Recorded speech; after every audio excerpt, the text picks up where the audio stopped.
Suzuki బ్రెజాలో value for money variant ఏదని ఈ వీడియోలో తెలుసుకుందాం. అది తెలుసుకునే ముందు ఈ కారులో ఉన్న ప్లస్ పాయింట్స్ ఏంటి, మైనస్ పాయింట్స్ ఏంటి అని కూడా తెలుసుకుందాం. ఇప్పుడు కొంతమంది అయితే సుజుకి బ్రాండ్ ఇష్టమని కొంటా ఉంటారు. కొద్దిమంది తెలియకుండా కొంటారనమాట. దాంట్లో ప్లస్ పాయింట్స్ ఏంటి, ఎలాంటి ఫీచర్స్ ఇంపార్టెంటు, ఏమి ఇంపార్టెంట్గా ఉండాలి, ఏవి ఆప్షనల్ అని కొద్దిమంది తెలియకుండా కొనేస్తూ ఉంటారు. కొద్దిమందికి తెలిసి ఉంటుంది సేఫ్టీ అంటే ఎంత ఇంపార్టెంటు, ఎలాంటి ఫీచర్స్ ఉండాలి అనేసి. అది ఎస్పెషలీ సేఫ్టీ రిలేటెడ్ గురించి నేను చెప్పేది. సో తెలిసిన వాళ్ళైతే తెలిసి కొనుక్కుంటే పర్వాలేదు. తెలియకుండా కొని తర్వాత బాధపడడం బాగోదు కదా. అది సేఫ్టీ రిలేటెడే నేను చెప్పేది మళ్ళీ. సో చిన్న చిన్న ఫీచర్స్ అయినా అయితే కొన్న తర్వాత వేయించుకోవచ్చు. కానీ ఎస్పెషలీ సేఫ్టీ రిలేటెడ్ అయితే మాత్రం కాంప్రమైజ్ కాకూడదు కదా. సో ఇప్పుడు దీంట్లో ప్లస్ పాయింట్స్ ఏంటి, మైనస్ పాయింట్స్ ఏంటి అని తెలుసుకుందాం. ఇప్పుడు బ్రెజా అనేది ప్రతి నెల చాలా ఎక్కువ సంఖ్యలో సేల్ అవుతున్న కార్ ఇది. ఎస్యూవి అంటారు దీన్ని, బట్ యాక్చువల్గా they are not SUVs. SUV అనకుండా వేరే పేరు పెట్టింటే బాగుండేది. కన్ఫ్యూజన్గా ఉందన్నమాట.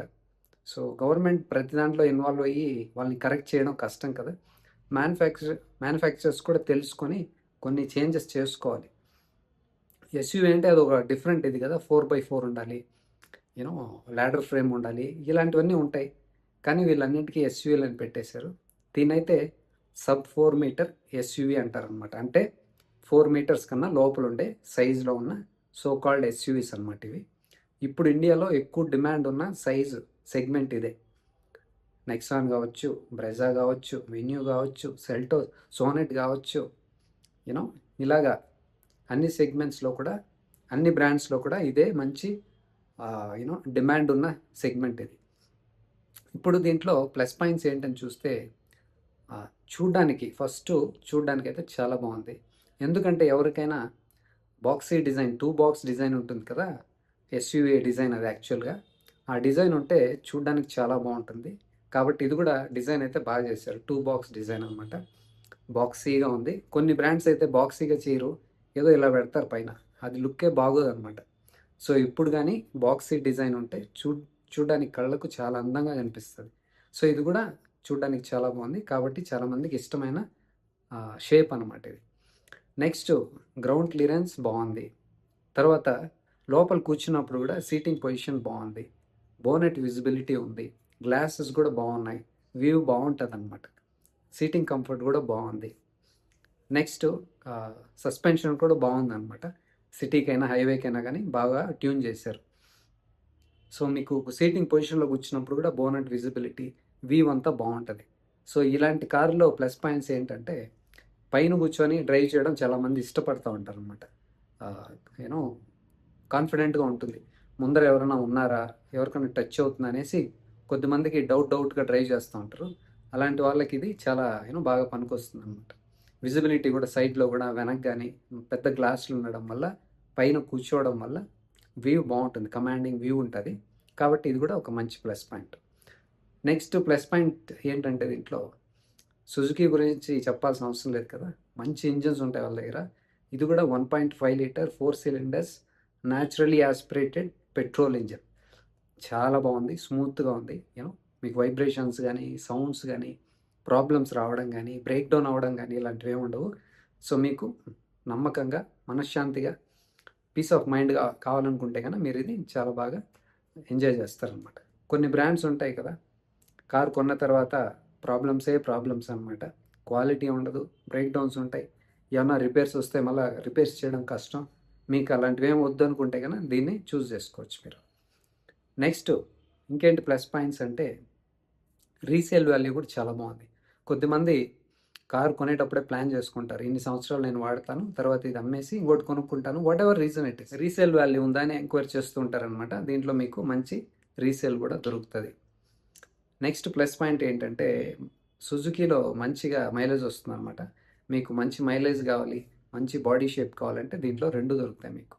బాడీ డిజైన్ కూడా ఎస్యూవీ డిజైన్ ఉంది, గ్రౌండ్ క్లియరెన్స్ వస్తుంది, అట్ ద సేమ్ టైం మంచి సర్వీస్ ఉంది, మైలేజ్ కూడా బాగుంది. మీకు ఇంకా ఎక్కువ మైలేజ్ కావాలంటే సిఎన్జి కూడా ఉందన్నమాట వీళ్ళ దగ్గర. పెట్రోల్లో బాగానే మంచిగా మైలేజ్ వస్తుంది. మీకు ఇంకా ఎక్కువ సిఎన్జిలో మీకు ఎక్కువ మైలేజ్ కావాలంటే సిఎన్జి తీసుకోండి, చాలా మైలేజ్ వస్తుంది. సిఎన్జి తీసుకుంటే మీరు కాస్త కాంప్రమైజ్ కావాల్సి వస్తుంది బూట్ స్పేస్లో. At the same time power and torque కూడా తగ్గుతుంది. అది గుర్తుపెట్టుకోండి. మీకు ఓకే ఫ్యామిలీకి నాకేం లీనియర్గా పవర్ వస్తే చాలంటే సిఎన్జి తీసుకోండి.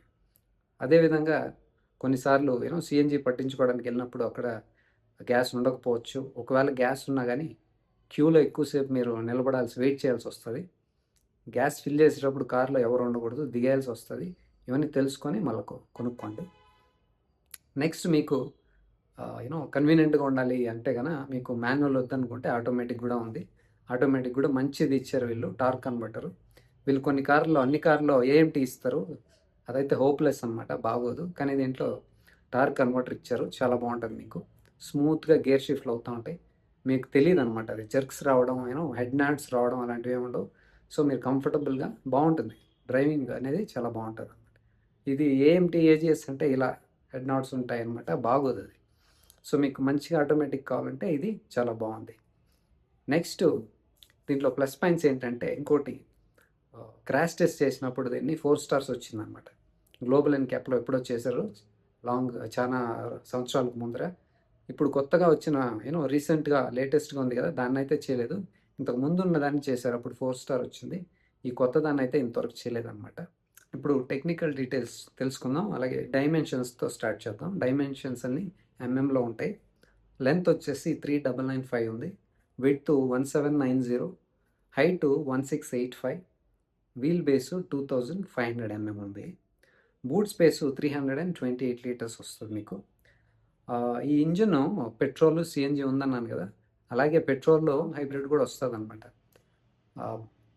కిలోమీటర్స్ ఎంత డిఫరెన్స్ ఉంటుందంటే పెట్రోల్కి స్మార్ట్ హైబ్రిడ్కి అరౌండ్ 2 కిలోమీటర్స్ ఉంటుంది. మీరు చూసుకోండి, మీరు ప్రైస్ ఎక్కువ ఇచ్చి కొనాలి కదా, ఆ ప్రైస్కి జస్టిఫైడా లేదా అని మీరే ఆలోచించి కొనుక్కోండి. ఎక్కువ స్మార్ట్ హైబ్రిడ్, స్ట్రాంగ్ హైబ్రిడ్ అని అయితే ఓకే, ఇది స్మార్ట్ హైబ్రిడ్ మాత్రమే. ఇప్పుడు పవర్ ఫిగర్స్ చూద్దాము. హార్స్ పవర్ ఎంత ఉందంటే ఇది పెట్రోల్లో 100.6 PS ఉంది.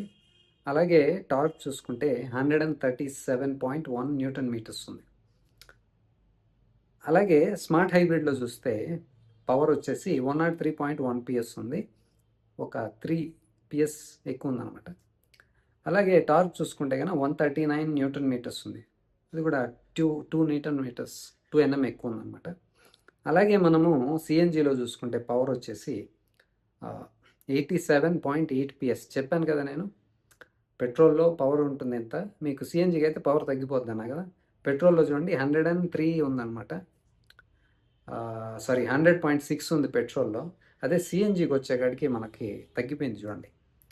సో సిఎన్జిలో పవర్ టార్క్ తగ్గుతుంది, ఇది కాస్త గుర్తుపెట్టుకొని తీసుకోండి. నెక్స్ట్ అదే మనము టార్క్ చూస్తే కనుక 121.5 ఉందన్నమాట చూడండి. అదే పెట్రోల్లో 137 వస్తుంది, మనకి సిఎన్జిలో 121.5 వస్తుంది అనమాట. నెక్స్ట్ ఫ్యూల్ ఎఫిషియన్సీ చూస్తే కనుక మాన్యువల్లో చెప్పాను కదా, మాన్యువల్లో 17.8 వస్తుంది అనమాట. అదే ఆటోమేటిక్లో 19.8 వస్తుంది. ఎందుకని చెప్పానా నేను, కొన్నింటిలో స్మార్ట్ హైబ్రిడ్ వస్తుందని. ఈ వేరియంట్స్లో అంతా స్మార్ట్ హైబ్రిడ్ బ్యాటరీ ఉంటుంది కాబట్టి మీకు 2 కిలోమీటర్స్ ఎక్కువ వస్తుంది అనమాట, ప్రైస్ కూడా ఎక్కుతుందిలేండి. నెక్స్ట్ కొన్ని మాన్యువల్లో కూడా బ్యాటరీ వస్తుందని చెప్పాను కదా, అదేంటంటే జెడ్ఎక్స్ఐ ప్లస్ ఎంటీ మాన్యువల్ ట్రాన్స్మిషన్లో కూడా బ్యాటరీ ఉంది, దాంట్లో మైలేజ్ 19.89 వస్తుంది అనమాట. నెక్స్ట్ సిఎన్జిలో మైలేజ్ చూసుకుంటే 25.1 kilometres per KG. Fuel tank capacity petrol చూస్తే 48 లీటర్స్ వస్తుంది, మీకు సిఎన్జి కెపాసిటీ చూస్తే 55 లీటర్స్ వస్తుంది అనమాట. నెక్స్ట్ ట్రాన్స్మిషన్ వస్తే 5 మాన్యువల్ ట్రాన్స్మిషన్ వస్తుంది అనమాట, 6 ఆటోమేటిక్. చెప్పాను కదా 6 గేర్ ఇది ఆటోమేటిక్లో, మాన్యువల్ అయితే 5 గేర్స్ ఉన్నాయన్నమాట. సో అదే మీకు సిఎన్జిలో అయితే 5 మాన్యువల్ ట్రాన్స్మిషన్ మాత్రమే వస్తుంది. So there is no automatic in CNG. మీకు ఫీచర్స్ చెప్పాలంటే కనుక చాలా వస్తాయి దీంట్లో. బేసిక్ ఫస్ట్ వేరియంట్లో నేను అన్నీ చెప్పదలుచుకోలేదు, ఇంపార్టెంట్ మాత్రం చెప్తాను. ఎందుకంటే సేఫ్టీ రిలేటెడ్ మాత్రం కాంప్రమైజ్ కాకూడదు. ఇన్ కేస్ మీకు టైట్ బడ్జెట్ ఉండి నాకు సుజుకినే కావాలి, బ్రెజానే కావాలి, బేస్ వేరియంటే నా బడ్జెట్ అంటే తీసుకోండి. కాకపోతే మీరు తెలుసుకోండి ఇంపార్టెంట్ ఫీచర్స్ ఏమున్నాయి నేను చెప్తాను. ఇప్పుడు ఫీచర్స్ ఏమున్నాయి చూద్దాం. సేఫ్టీ రిలేటెడ్ ఎయిర్ బ్యాగ్ 6 వస్తాయి, మంచి పని చేశారు వాళ్ళు. సో ఎలక్ట్రానిక్స్ ఈఎస్పి ఉంది, విత్ హిల్ హోల్డ్ కంట్రోల్ వస్తుంది, స్టాండర్డ్ చేశారు, మంచిది.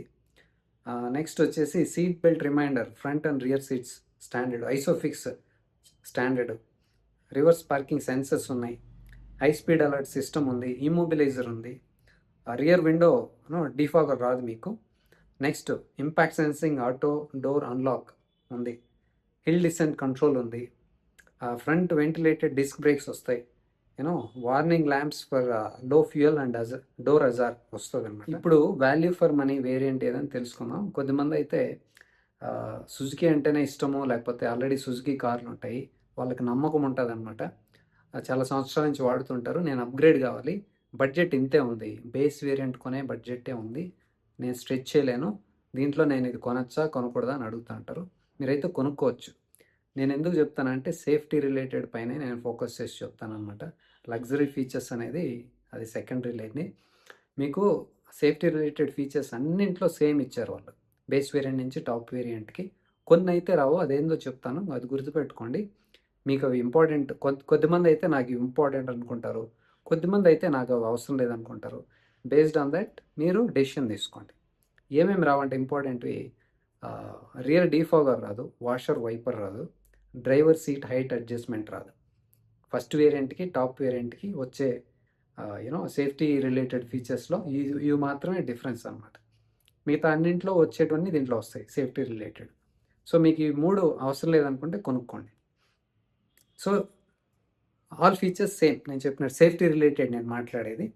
తర్వాత ఇది LXI first variant. Next second variant విఎక్స్ఐలో అడిషనల్ ఏం వస్తాయంటే, మీకు ఇన్ కేస్ బడ్జెట్ ఓకే అనుకుంటే కనుక సేఫ్టీ రిలేటెడ్ మాత్రము రియర్ డీఫాగర్ వస్తుంది. ఓకే, ఎక్స్ట్రాగా రియర్ డీఫాగర్ మాత్రం వస్తుంది, సేఫ్టీ రిలేటెడ్ నేను చెప్పేది. అదేవిధంగా నెక్స్ట్ వేరియంట్ జెడ్ఎక్స్ఐ చూసుకుంటే కనుక మీకు రియర్ వాషర్ వైపర్ వచ్చేస్తుంది ఇక్కడ. రియర్ వాషర్ వైపరు జెడ్ఎక్స్ఐ నుంచి స్టార్ట్ అవుతుంది. అదే మనము ఇన్ఫోటైన్మెంట్ విషయానికి వస్తే కనుక ఫస్ట్ వేరియంట్లో ఏమీ రాదు మీకు, మీరు బయట నుంచి కూడా ఫిట్మెంట్ చేసుకోండి, డీలర్ సైడ్ నుంచి కూడా ఇస్తారు. కొంతమంది డీలర్స్తో మాట్లాడినప్పుడు వాళ్ళు ఏం చెప్పారంటే, సార్ ఇది డ్రైవర్ సీట్ హైట్ అడ్జస్ట్మెంట్ కూడా చేసుకోవచ్చు బయట నుంచి అని చెప్పారు. మీరు ఒకసారి కనుక్కోండి, ఇంపార్టెంట్ అయితే డీలర్తో మాట్లాడి వాళ్ళ సైడ్ నుంచే చేయించుకోండి. నెక్స్ట్ విఎక్స్ఐలో మ్యూజిక్ వచ్చేస్తుంది, టచ్ స్క్రీన్ మీకు 17.78 సెంటీమీటర్స్ అనమాట. ఆండ్రాయిడ్ ఆటో, యాపిల్ కార్ప్లే ఉందన్నమాట. నెక్స్ట్ రిమోట్ కంట్రోల్ ఉంది, స్టీరింగ్ మౌంటెడ్ కంట్రోల్స్ ఉన్నాయి, USB and Bluetooth connectivity, 4 speakers వచ్చేస్తాయి మీకు. సో అదే మీకు జెడ్ఎక్స్ఐలో చూస్తే కనుక musics premium sound system Arkamys అని వస్తుంది అనమాట. అది డిఫరెన్స్ సెకండ్ వేరియంట్కి థర్డ్ వేరియంట్కి. నెక్స్ట్ ఆన్బోర్డ్ వాయిస్ అసిస్ట్ వచ్చేస్తుంది మీకు జెడ్ఎక్స్ఐలో, ఇది ఫస్ట్ 2 వేరియంట్స్లో రాదు మీకు. నెక్స్ట్ ట్వీటర్స్ 2 ఎక్స్ట్రా వస్తాయి. ఓకే, అవి ఎక్స్ట్రా మనకు వచ్చేది జెడ్ఎక్స్ఐలో. నెక్స్ట్ కంఫర్ట్ అండ్ కన్వీనియన్స్ విషయానికి వస్తే కనుక మనకి ఎక్స్ట్రా ఏమొస్తాయి విఎక్స్ఐలో అంటే, హైట్ అడ్జస్ట్మెంట్ డ్రైవర్ సీట్ దొరుకుతుంది మీకు. Next adjustable rear seat head rest వస్తుంది మీకు వెనకాల. నెక్స్ట్ ఎలక్ట్రికలీ ఫోల్డబుల్ ఓఆర్విఎం వస్తుంది. ఓకే, ఫస్ట్ వేరియంట్తో కాకుండా ఎక్స్ట్రా నేను చెప్పేది. నెక్స్ట్ వచ్చేసి ఆటో క్లైమేట్ కంట్రోల్ వస్తుంది. నెక్స్ట్ అదే జెడ్ఎక్స్ఐలో ఏమి ఎక్స్ట్రా వస్తాయంటే, ఈ 2 క్రూజ్ కంట్రోల్ ఎక్స్ట్రా వస్తుంది. ఓకే, క్రూజ్ కంట్రోల్ ఎక్స్ట్రా ఉంది. తర్వాత sun glass holder and map lamp వస్తుంది అనమాట. తర్వాత engine push start stop with smart key వచ్చేస్తుంది. అంతే అండి డిఫరెన్స్. సో నెక్స్ట్ ఎక్స్టీరియర్ విషయానికి వస్తే కనుక మీకు ఫస్ట్ 2 వేరియంట్స్లో ప్రొజెక్టర్ హెడ్ ల్యాంప్స్ వచ్చేసి హాలోజన్ వస్తుంది. టాప్ 2 వేరియంట్స్లో ఎల్ఈడి వస్తుంది. అలాగే ఫస్ట్ 2 వేరియంట్స్లో స్టీల్ వీల్స్ వస్తాయి, థర్డ్ వేరియంట్లో పెయింటెడ్ అలాయ్ వీల్స్ వస్తుంది, టాప్ వేరియంట్లో ప్రెసిషన్ కట్ అలాయ్ వీల్స్ వస్తుంది అనమాట. సో ఇవి అండి ఇంపార్టెంట్వి. సో మీకు నేను చెప్పాను కదా, అలాయ్ వీల్ కావాలి, క్రూజ్ కంట్రోల్ కావాలి అనుకుంటే కనుక మీరు జెడ్ఎక్స్ఐ తీసుకోండి. నాకు అవేం అవసరం లేదు అనుకుంటే కనుక ఫస్ట్ వేరియంట్ ఈజ్ బెస్ట్ అండి. మీకు బడ్జెట్ కష్టంగా ఉందంటే ఫస్ట్ వేరియంట్ తీసేసుకోండి. లేకపోతే రెండో వేరియంట్ బడ్జెట్ ఓకే అనుకుంటే సెకండ్ వేరియంట్ తీసుకోండి. సో మీరు దేనికి అండి ఫస్ట్ అయితే మల్టిపుల్ టైమ్స్ టెస్ట్ డ్రైవ్ చేయండి, అది ఏదైనా కానీ. సేఫ్టీ కూడా దీంట్లో 4 స్టార్ ఉంది, చూడ్డానికి చాలా బాగుంది. కంఫర్టు బాగుంది. సస్పెన్షన్ బాగుంది. యూనో ఆఫ్టర్ సేల్ సర్వీస్ బాగుంది. గ్రౌండ్ క్లియరెన్స్ కూడా బాగుంది. మీరు దేనికి మల్టిపుల్ టైమ్స్ టెస్ట్ డ్రైవ్ చేసి తర్వాతే ఫైనల్ డెసిషన్ తీసుకోండి.